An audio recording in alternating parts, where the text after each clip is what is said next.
Don't stop, we're in luck now. Don't stop, there's so much to be found. We can find paradise. All we have to do is go, go free your soul. Dragon Soul!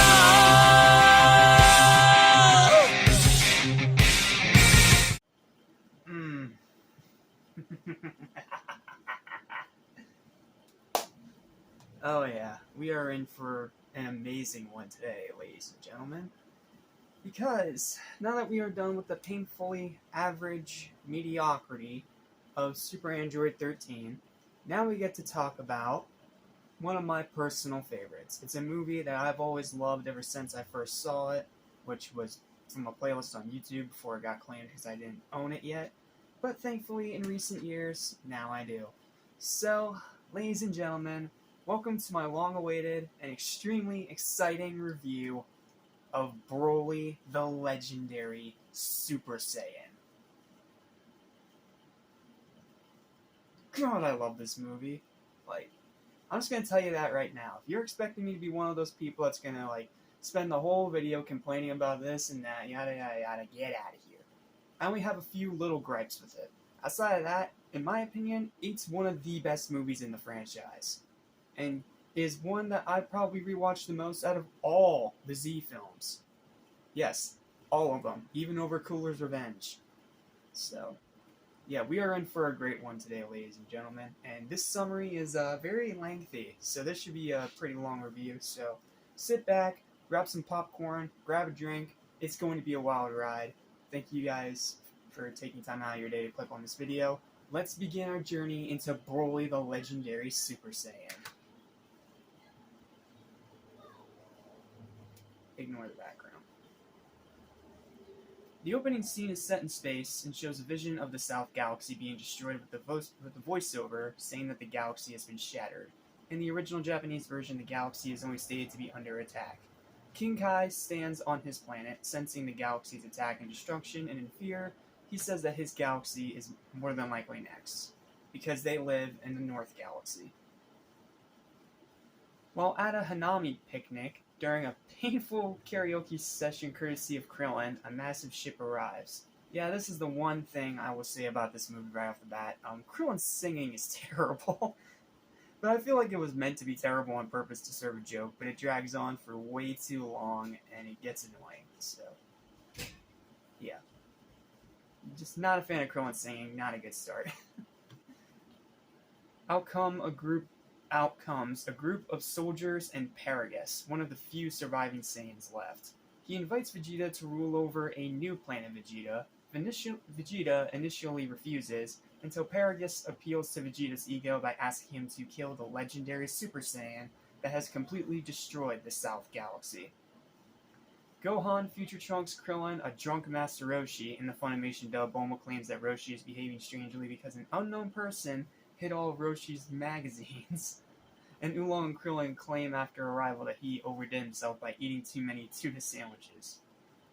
And Oolong depart with Vegeta.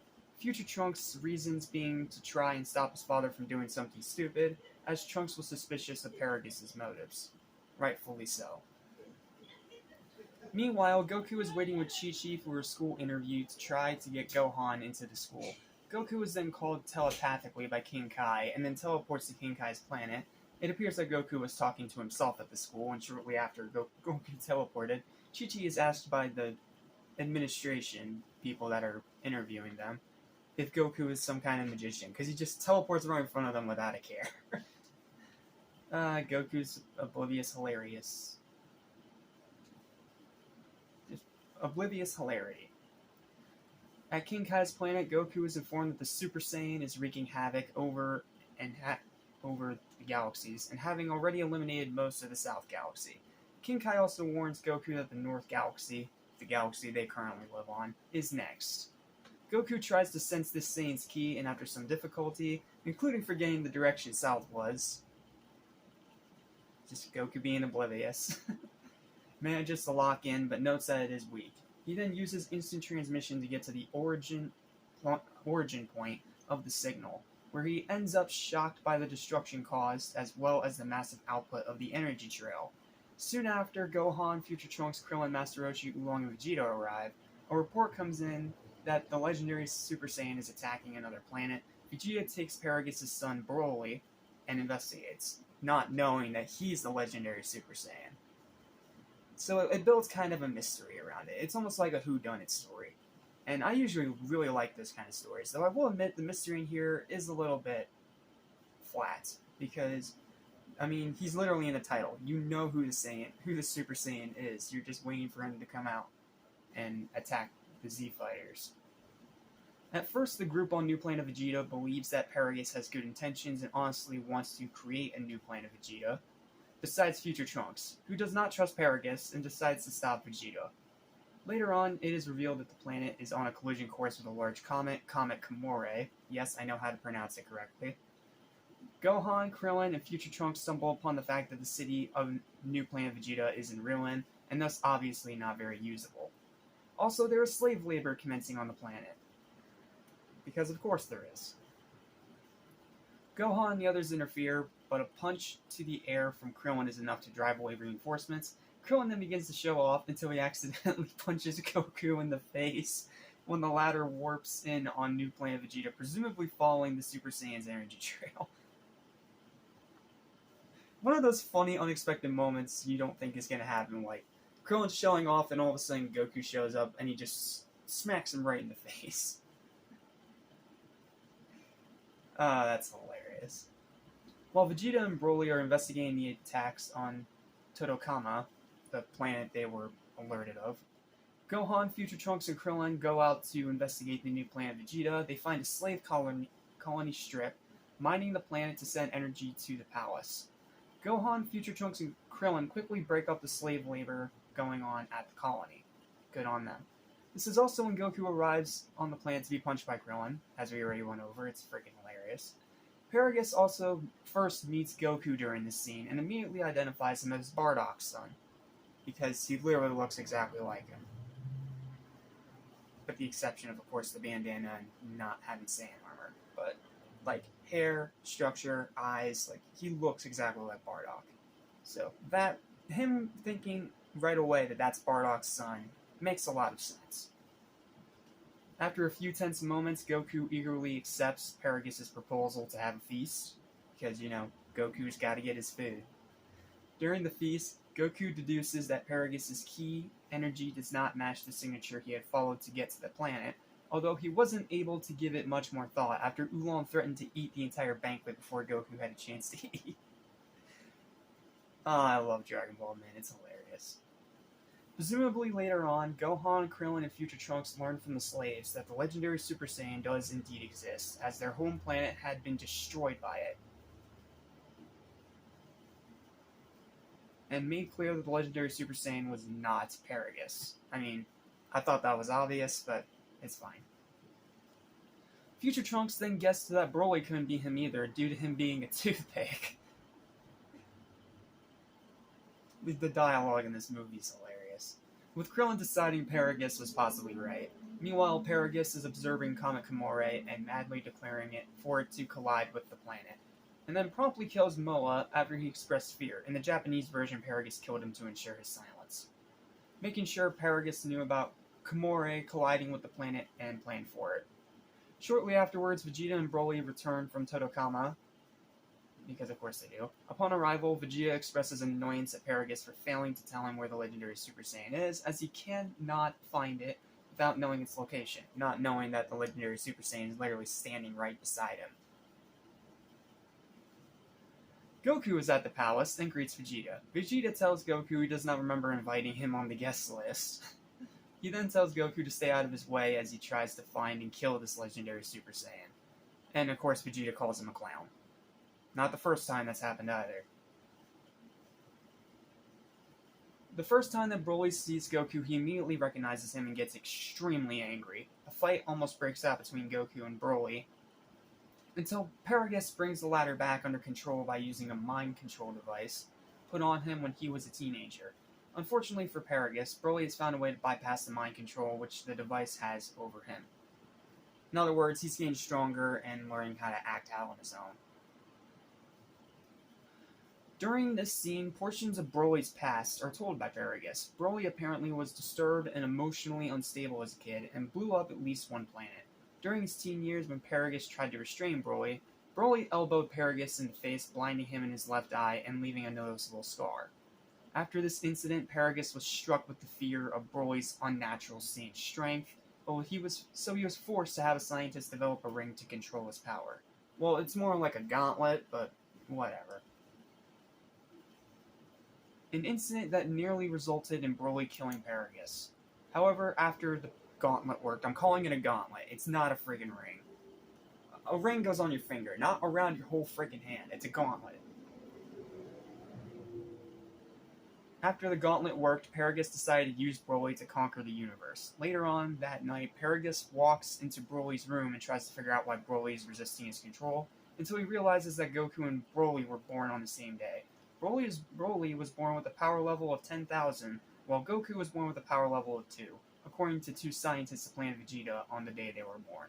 In other words, just people talking in the background. It is said that Goku cried constantly, keeping Broly awake for days on end. From then on, Broly would constantly hold a grudge against Goku, and Goku's arrival was most likely the reason he was resisting his control. Yeah, well, let's talk about this for a sec. I know it's already in my written review, but I need to talk about this for a sec. As much as I think Broly is one of the most badass, awesome villains we've ever gotten in any of the Z movies or franchise in general, his motivations and his actual character are flat and just straight up bad. Like, his entire motivation for hating Goku is just because he kept crying a lot when he was a kid. Really? I mean, he was a baby. Babies cry. That's what happens. Either the writer fell asleep trying to write that, or they were rushed for time. I'm willing to believe it's the latter, because these movies come out so quickly. So, yeah, that whole reason is stupid. I won't even try to defend it. It is dumb, and it definitely needed more time in the writing room. So, yeah. That is a big problem with this movie. Broly's actual character is bad. I mean, his design is intimidating, and his voice is great. I'll talk more about that later. And, of course, he is badass as hell. He's an evil Super Saiyan. How can you not make that badass? But, at the same time, like, you just sit there questioning, why? Why make such an awesome character have such a stupid motivation? Like, that takes a lot of extra badassery away from him. That is so dumb.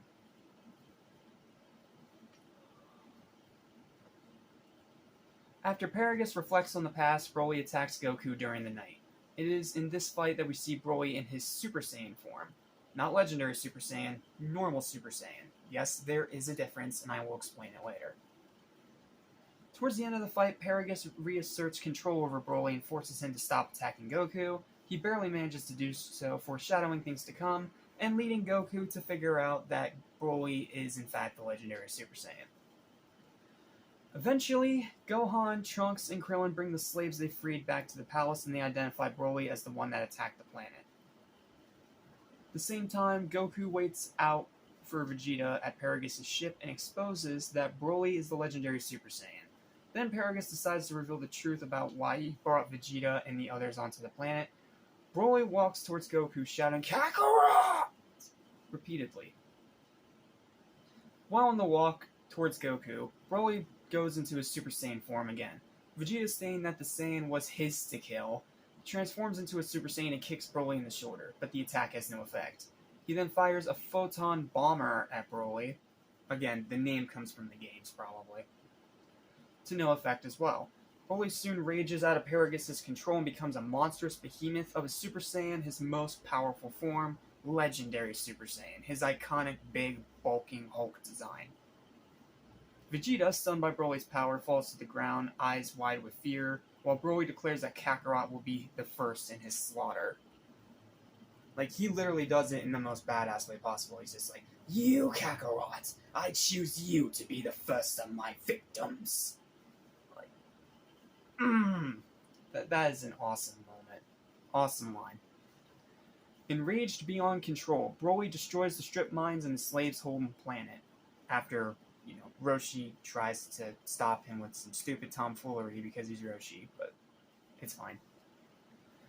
Broly goes after Goku and Gohan in a chase, destroying forests and slaves with a barrage of ki blasts. Then Paragus decides to reveal the entire story to Vegeta about his son and his own near execution at Vegeta's father's hands, as well as their desire for revenge, if not for King Vegeta, then his son.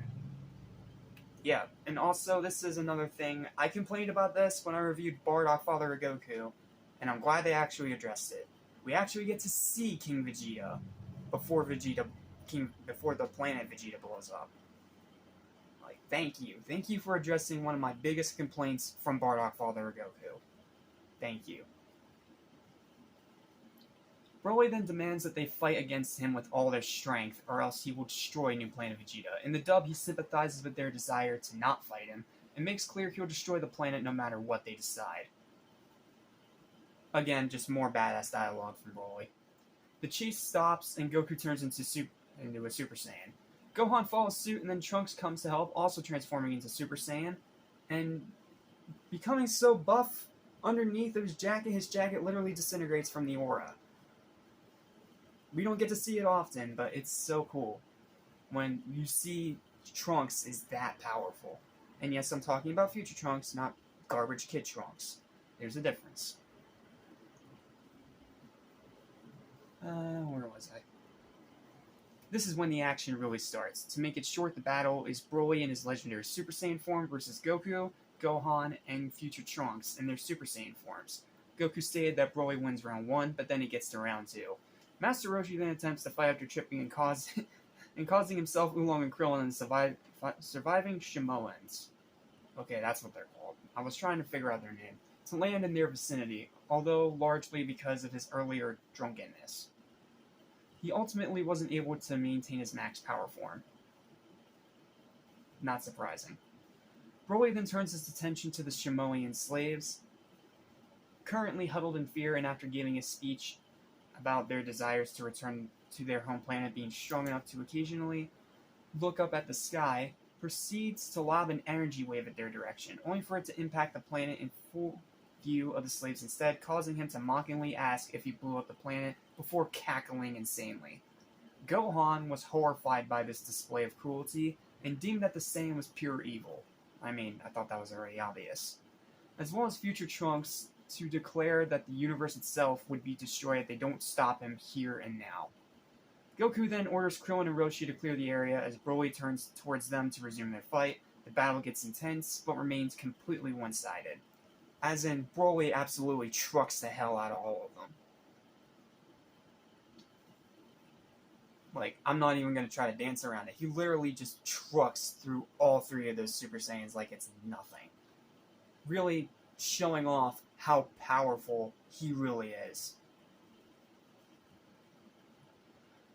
Piccolo, having both sensed Broly's power from Kami's lookout and deduced where Goku was heading due to overhearing King Kai's conversation with Goku earlier via his enhanced hearing, which I mean makes sense, he's a Namekian, shows up after Broly defeats the boys and saves Gohan from a potentially fatal attack, during which in the Japanese version, Broly tells Piccolo that he is not a monster but in actuality the devil, which is where the whole Broly is the devil line from Abridged came from.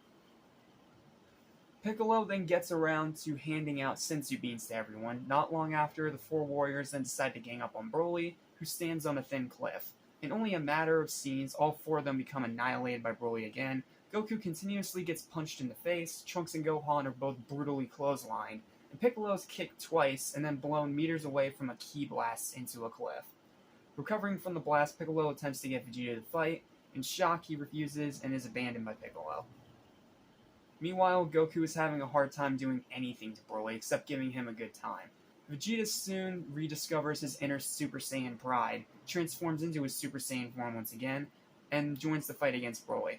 His efforts, however, are futile as he is blown directly into a cliff and knocked unconscious. Broly later finds his father Paragus attempting to flee inside his... Okay, I'm not going to go into that yet, because it's one really badass moment I need to talk about. Goku is standing right in front of Broly, and he charges a full power Kamehameha, with all the power he can muster in his Super Saiyan form. And it does nothing. Like, that's one of those moments you're like, oh, damn. This just got real. Like, that moment is awesome. You need to see it for yourself. Seriously, go watch this movie as soon as you finish watching this review.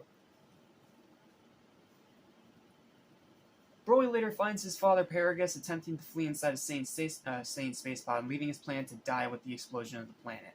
Broly then crushes the pod in return and throws it directly at the comet, ending Paragus' life. Yeah, a brutal finisher, to say the least. Because it's not only at the hands of his own son, but it's the son that literally saved him all those years ago, is now the one ending his life, and is now the one crushed to death inside his own space pod. Brutal, fitting end for a very despicable villain. Piccolo tells everyone to channel their ki and power into Goku, because he's the final one standing, so he can defeat Broly. One by one they comply except for Vegeta, who believes it to be a disgrace for a Saiyan prince to give his ki to a low-class Saiyan. I mean, it fits his character, so I'm not going to complain. While gathering energy, Goku suffers at the hands of Broly. He is blown across the landscapes by blasts, clotheslines, and very powerful punches. And not to mention, he gets jumped on and literally smashed through the planet. Broly is a merciless bastard, let me tell you. He is merciless, and I think that's one of the reasons why so many people became so attached to him. Because his character may suck, but man is he badass. Finally, on the brink of defeat, Goku convinces Vegeta to help him after screaming at him twice. Goku then uses all the power that the Z-Fighters gave him to power one punch, defeating Broly, and literally just ripping a hole from his abs all the way up to his head. Another brutal finisher. Though I wish that in the dub they didn't say now the real fight begins when it's the killing blow. Come on. That's a dumb line to throw in there. When it's just one punch and it's over. Come on. After dispatching Broly, Kamakamori destroys the planet. However, the Z-Fighters and the remaining slaves manage to escape in the Capsule Corporation spaceship Piccolo used to get there. In the ending, Goku and Gohan instant transmission back to their house and ultimately confront angry Chi-Chi. Goku then tells Chi-Chi that his favorite hobbies are reading and sports, the same phrase that Chi-Chi wanted Goku to say at the school interview, and then Chi-Chi then faints out of exasperation. And the movie ends. That is Broly the Legendary Super Saiyan. Great story. Yes, the mystery may have sucked a little bit, and it's really easy to figure out if you're one of those people that has seen a ton of those kind of stories, but it was still fun, it was still hilarious, and the fight is easily one of the best in the entire franchise. Not just the movies, the entire franchise. And yes, I will die on that hill. Because you literally have 4 Super Saiyans against one giant, monstrous, evil Super Saiyan. On a planet literally crumbling to pieces while they're fighting. How do you get more badass than that? How? I mean, yes, technically it's all for naught because this is another movie that's non-canon, but, I mean, still, they didn't have to go that hard with a final battle. But they went all in. They knew what they had, and they wanted to completely maximize that potential. And they did so by having one of the coolest fights in the entire franchise. Easily among the top 5. In my personal opinion. I love the fight in this movie. It's so good. Timeline placement, if you care about it, because it's really just a theory because this movie is non-canon. The events of this movie takes place around the time of the final showdown with Cell, right before the Cell games. Okay, whatever.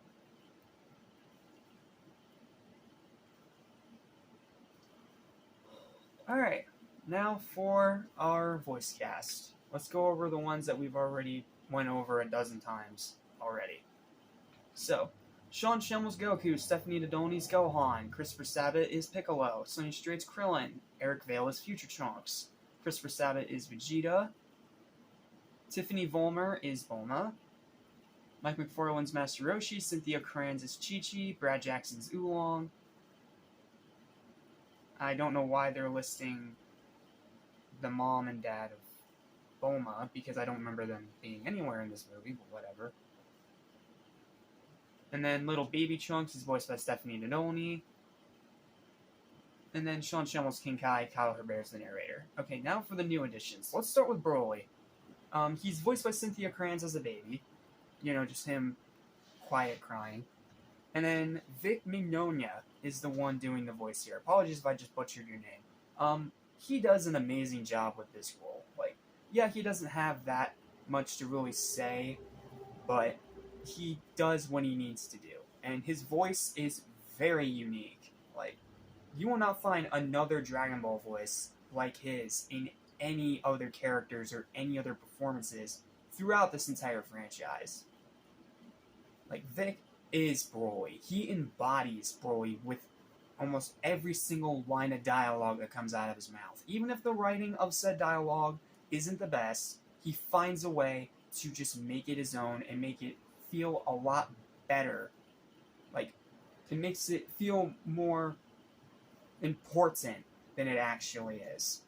Seriously, Vic Mignogna, amazing job to him. And I have a rant about you probably know what when we get to DBS Broly. But yeah, he is Broly. He will always be Broly. That role will never, ever be topped. Amazing job by Vic. He does a great job. Then we have Damian Clark back again, this time voicing Paragus. He does a great job, though Paragus is definitely the side villain of this story. But he does a great job in the role, and I'm pretty sure he also comes back for DBS Broly, but we'll go over that later. And then, who was the other new ones? Moa's voiced by Sean Teague, he's fine. King Vegeta's voiced by Christopher Sabat. It's only like 1 or 2 lines, but again, it's just nice to see him in there, since he was nowhere to be seen in Bardock Father Goku. Despite the fact that when we see the flashbacks to that moment in the anime, you do see him, and you see him get killed at the hands of Frieza. Like, again, that just really complexed me, but I'm glad this movie fixed that issue. Seriously, thank you. And then Shimo, which is the one Shimoan that actually talks, the one that talks to Gohan, Future Trunks, and explains everything that's going on, is voiced by Amber Cotton. She does a really good job, despite the fact that it is a very sidelined role. Like, she's very much a secondary character. Yeah, that was pretty cool. Let's check the Funimation dub soundtrack real quick, see if I recognize anything in here. Tendril, Elgato, Pointy Shoe Factory, weird name. Dosu, Aleph, Slow, Roosevelt, the names we'll come up with. Spoonfed Tribe, Dokodema Poa, Pantera, okay. I didn't know Pantera was in this. I mean, I guess that chalk that up to 2 animated franchises that Pantera has been a part of. The other one, of course, being SpongeBob. Yeah, that's drastically different. Gravity Pool, Haji's Kitchen, Brave Combo, Typo Negative. Nice.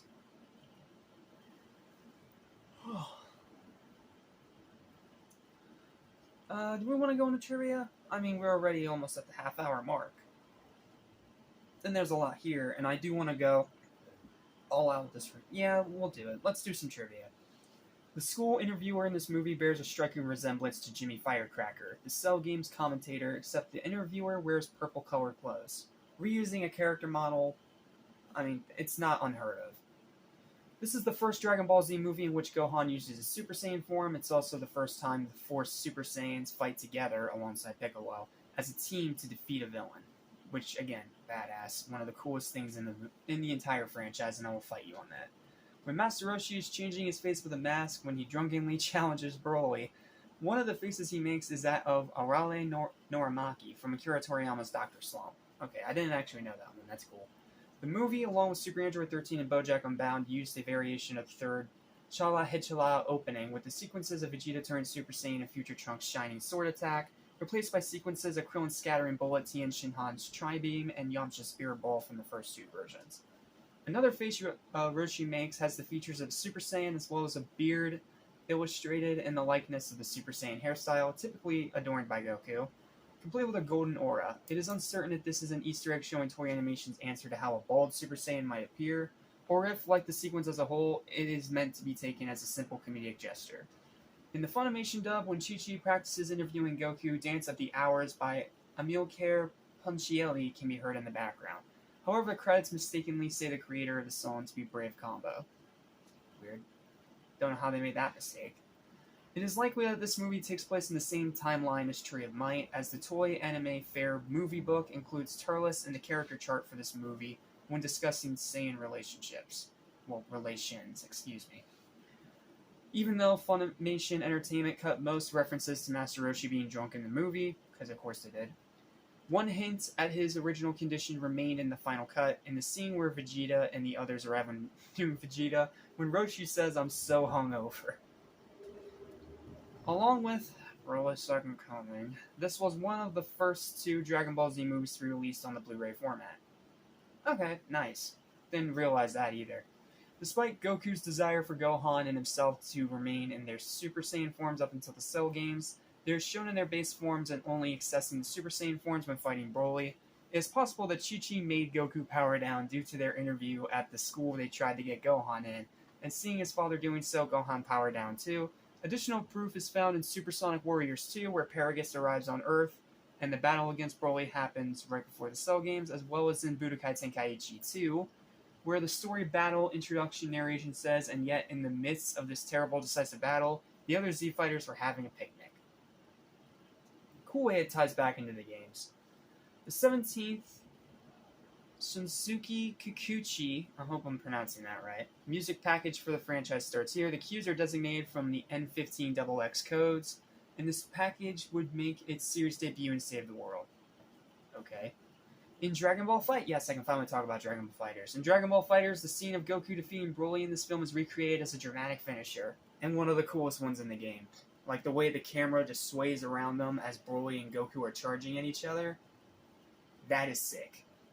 Like, that is absolutely sick. One of the lyrics for Pantera's Tens, the song that played when Broly first becomes a legendary Super Saiyan, is "My skin is cold."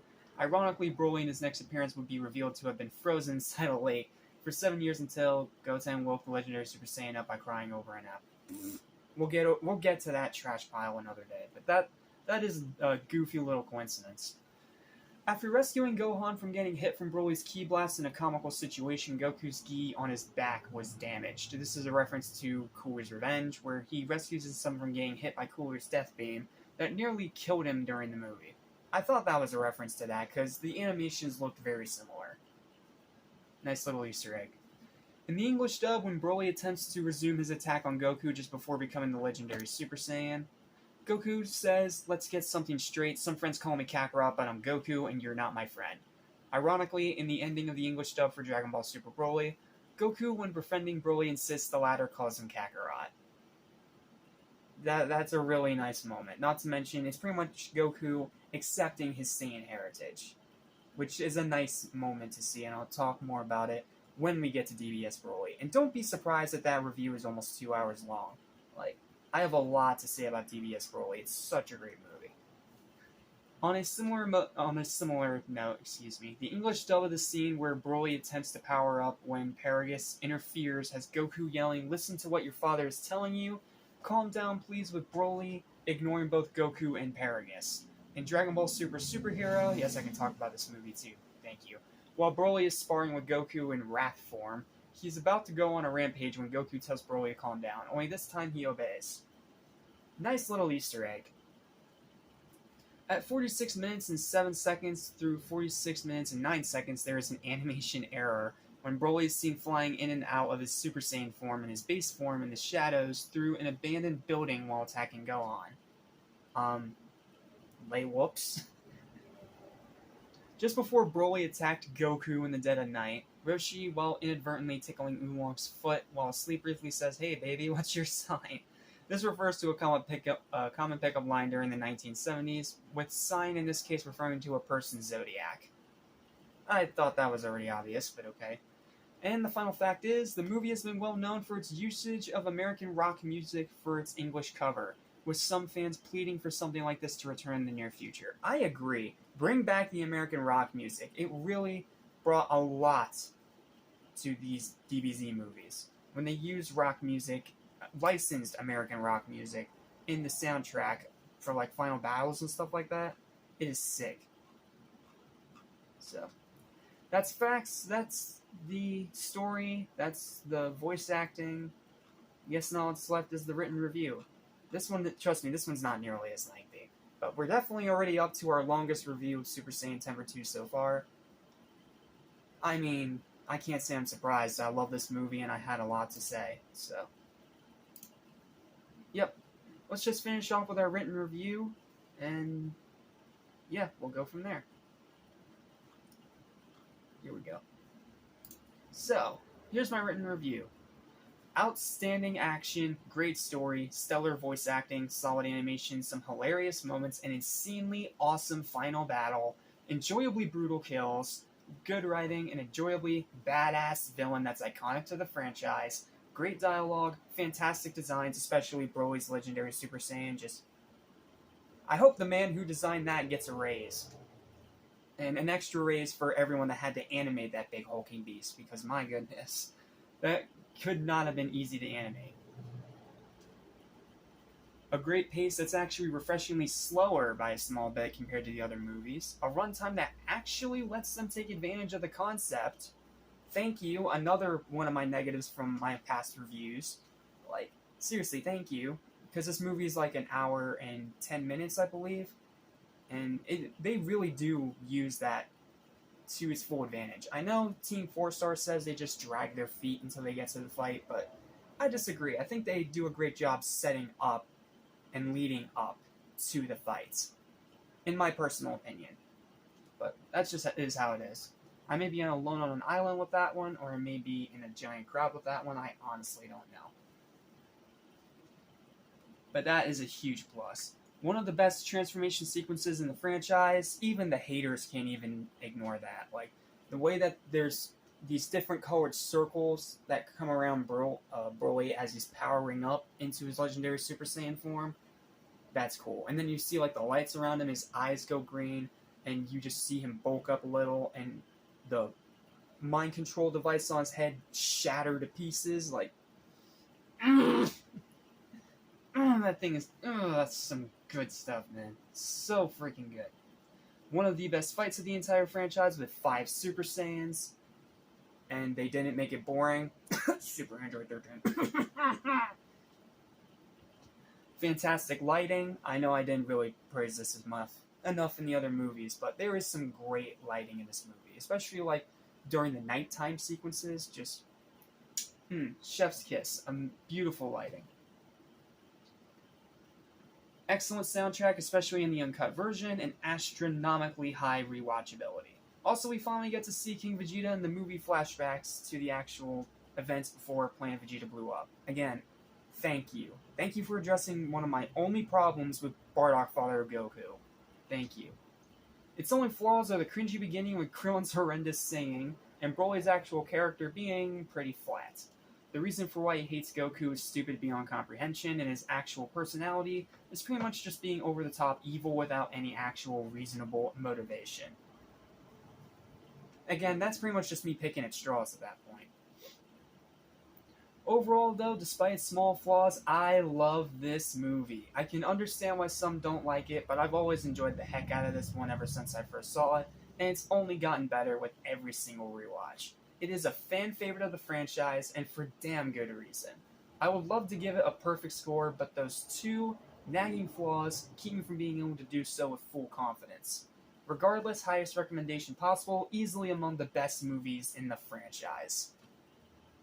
Yeah, I literally have nothing more to say. It's awesome, it's badass, it's a great watch, it's a lot of fun, and the fight is fantastic. I literally don't know what else I can say about this movie that I haven't already said, or that hasn't already been said by a ton of other people in the fan base. This is one of the must-watch movies from this franchise. You don't have to watch the other movies if you don't want to, because this one is its own one-off, non-canon story. You can just jump immediately to this one. Like, I really enjoy all the other movies, don't get me wrong, aside from Super Android 13 and Tree of Might, and other ones we have yet to go, but that's besides the point. Point is, if I had to recommend just one movie for you guys to start with, out of all of them, without even recommending like chronological order or yada yada yada, anything like that, I would say immediately start with this one. And yes, that may set your standards a bit lower when you get to the other movies, but trust me, start with this one. This is a great way to get into the franchise. It is a great movie for newcomers, a great movie for fans, and Broly is still to this day one of the best villains in the franchise, and DBS Broly fixed my one and only problem with him. So, yeah, I literally have nothing more to say. I love the heck out of this movie, and I will continue to love the heck out of this movie as a Dragon Ball fan, and just as an animation fan in general. It is a fantastic movie, and if you for some reason haven't watched it yet, go watch it right now.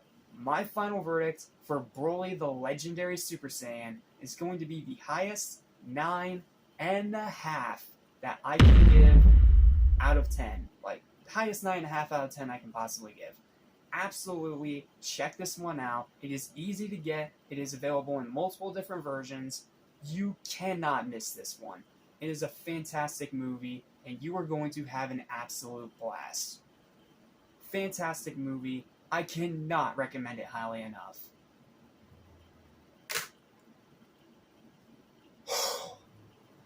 And that is Broly the Legendary Super Saiyan. Thank you guys so much for watching. Please don't forget to like, share, and subscribe if you haven't already.